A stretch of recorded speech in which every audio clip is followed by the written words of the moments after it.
नमस्कार, प्रतीक्षा किचनमध्ये तुम्हा सर्वांचे स्वागत आहे। आज जर तुमची काही चमचमीत झणझणीत खाण्याची इच्छा होत असेल तर आपण बनवूया कटवडा।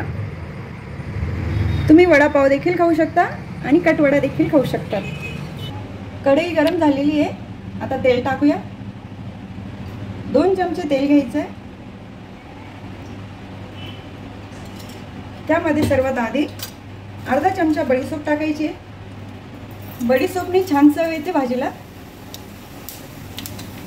नंतर अर्धा चमचा मोहरी, अर्धा चमचा जिरे, कांदा टाकूया आता।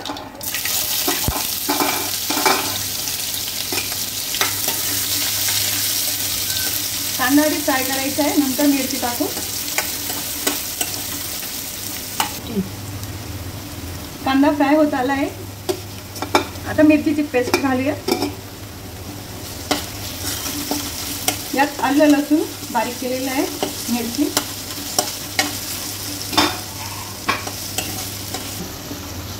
मिरची पण छान फ्राय झालेली आहे। सतत हलवायची आहे, मिरची जळाली नाही पाहिजे। आता अर्धा चमचा हळद घालायची,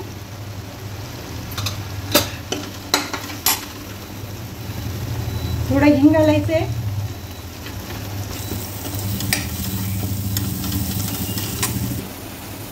आता बटाटे टाकून घेऊया।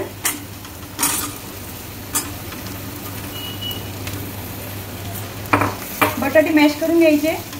बटाटे असे चमच्याने बारीक करून घेतले तरी चालेल, जास्त बारीक नाही करायचे, थोडे तुकडे दिसले पाहिजे त्याचे। बटाटे मॅश करून झाले, आता 1 चमचा मीठ घालूया, थोडी कोथिंबीर। आता हे व्यवस्थित मिक्स करूया। आता 2 मिनिटं वाफायला ठेवूया। 2 मिनिटानंतर गॅस ऑफ करूया, म्हणजे आपली भाजी तयार। आता कट तयार करायला घेऊया। कढई गरम झालेली आहे। आपण आधी लवंग, जिरे आणि दालचिनी सर्व गरम करून घेऊ।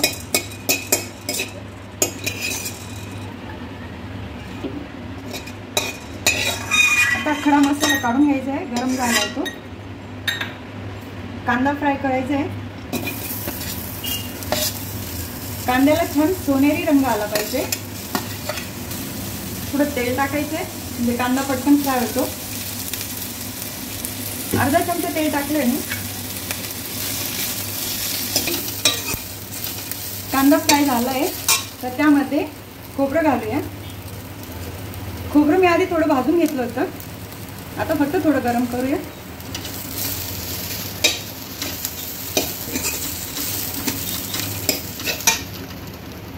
लसूण टाकायचं, आलं,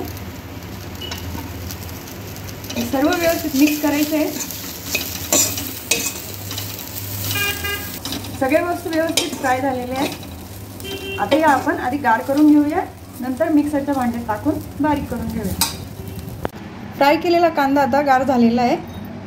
आता आपण हा खडा मसाला घेतला होता गरम केलेला, तो पण टाकून घ्यायचा आहे।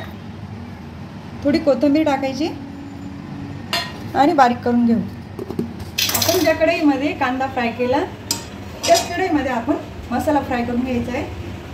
आता कट बनवायला घेऊ। 2 चमचे तेल गरम झालंय। आता थोडी मोहरी टाकायची, थोडे जिरे,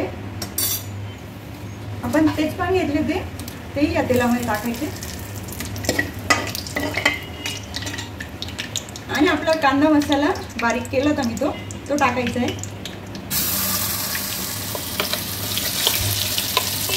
मसाला करताना पाणी थोडं कमी टाका, म्हणजे तेल उडणार नाही तुमच्यावर। एकीकडे आपला मसाला फ्राय होतोय, तोपर्यंत पाणी गरम करायला ठेवूया।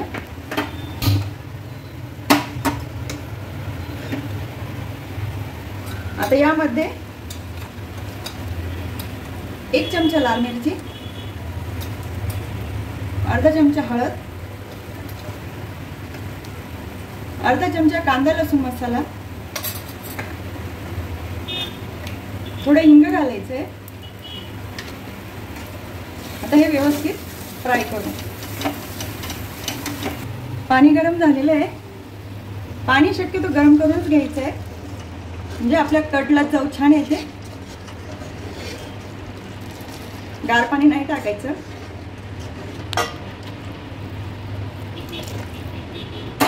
कट शक्यतो पातळच असावा, जास्त घट्ट नको.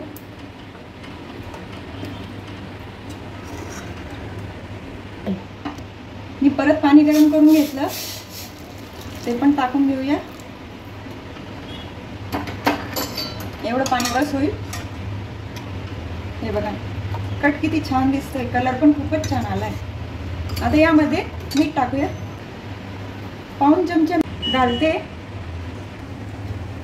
आपल्या कटला छान उकळी आली आहे आणि कलर पण खूप छान दिसतोय, तरी पण खूपच मस्त आली. वरून थोडी कोथिंबीर घालायची आणि गॅस बंद करायचा आहे. आता आपला कट तयार झालेला आहे. खूपच झणझणीत आणि चमचमीत मस्त दिसतोय. तुम्ही पण या पद्धतीने नक्की करून बघा. आता कट आपला तयार आहे. आता वडे तळण्यासाठी आपण बॅटर बनवायला घेऊ. बॅटर बनवण्यासाठी आपल्याला लागेल 1 कप मी डाळीचं पीठ घेतलंय, 1/4 कप तांदळाचं पीठ घेतलंय. तांदळाच्या पिठामुळे कुरकुरीत येतात वडे. आणि 1 चिमूट मी सोडा घेतलेला आहे. थोडी मिरची काढून ठेवली होती मी, आलं लसूण बारीक केलेली मिरची. आणि 1 चमचा आपल्याला ओवा लागेल, तो मॅश करून घ्यायचा आहे.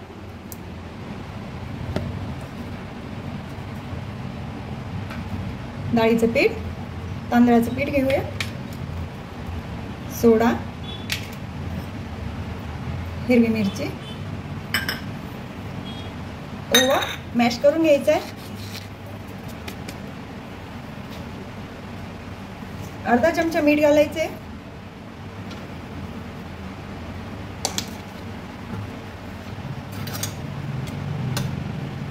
थोडी हळद.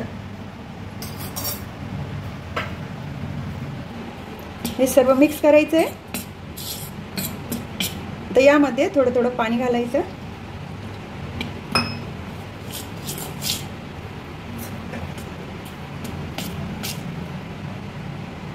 पाणी पूर्ण घातलं तर गठुळ्या होऊ शकतात, म्हणून पाणी थोडं थोडं घालायचं आहे.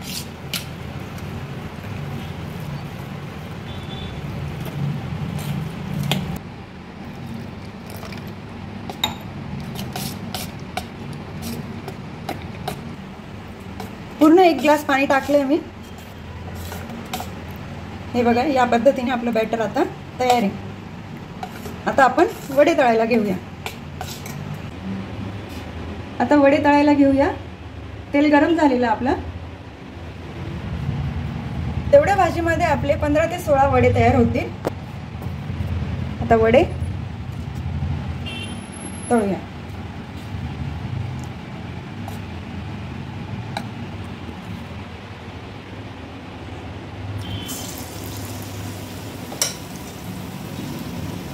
सर्व वडे आपण या पद्धतीनेच तळून घ्यायचे.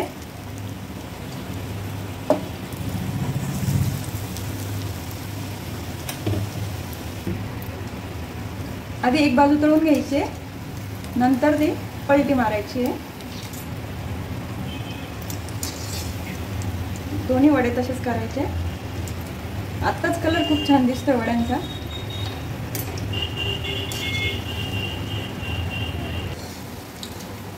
बघा वडे कसे खरपूस तळले गेले. आता आपण काढून घेऊया आणि गरमागरम सर्व करूया. आपण आता आपला कट सर्व करूया. हे बघा खूपच छान दिसतंय. खूप घट्ट पण नाही आणि खूप पातळ पण नाही. हे बघा,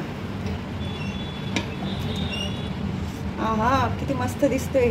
आत्ताच तोंडाला पाणी येतंय. थोडी कोथिंबीर घालूया.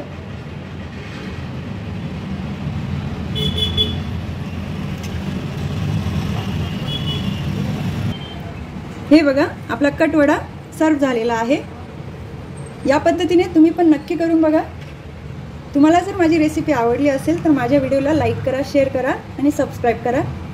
बेल आयकॉन दाबायला विसरायचं नाही बरं का.